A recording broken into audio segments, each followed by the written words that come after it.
আমাদের থেকে শুটকি কিনে রাখলে আপনার সুবিধা কোথায় দেখেন, আমাদের বস্তার কোয়ালিটিতে দেখেন, এর ভিতরে পলিথিন দেওয়া আছে। এই যে এই পলিথিন দেওয়া থাকার কারণে এর প্রোটিন লস হবে না, লাইসোনিন, মেথোনিন, ওমেগা 3, হ্যাঁ, ফ্যাটি অ্যাসিড যেটা থাকে শুটকি মাছের মধ্যে, এইগুলা কিন্তু একটাও হারাবে না। কারণ লোকাল বস্তায় যদি এটা রাখা হয় খোলা অবস্থায়, তাহলে আপনারা নিশ্চয়ই জানেন যে প্রতি মাসে কিন্তু ওখান থেকে প্রোটিন চলে যায়। তো এই কারণে আমাদের কোয়ালিটিটা এইভাবে আমরা করছি যেন আপনারা পরিপূর্ণ প্রোটিনগুলো পেয়ে যান। তো চট্টগ্রাম শুটকি বিতান খামারিদের ভালোর জন্যই সবসময় কাজ করে।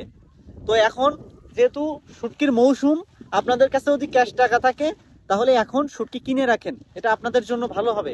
আমরা যথেষ্ট পরিমাণে শুকাইছি, আমাদের যে গোডাউন, গোডাউন ভরা মাল, এখন চাইলে 1 গাড়ি 2 গাড়ি 3 গাড়ি চাইলে এখনই দিয়ে দিতে পারবো। আপনারা অর্ডার করেন, কেউ যদি 500 কেজি চান তাও দিতে পারবো, 1 গাড়ি চাইলেও দিতে পারবো। বর্ষার সময় কিন্তু এত ভালো কোয়ালিটির মাছটা এইভাবে করে দেওয়া যায় না। আর বর্ষার সময় মাছ অতটাও পাওয়া যায় না, তখন কিন্তু মাছের রেটটা বেড়ে যায়। এখন দেখেন কত সুন্দর কোয়ালিটি, দেখছেন, দেখেন শুধু মাছ, তো শুধু মাছই। এই যে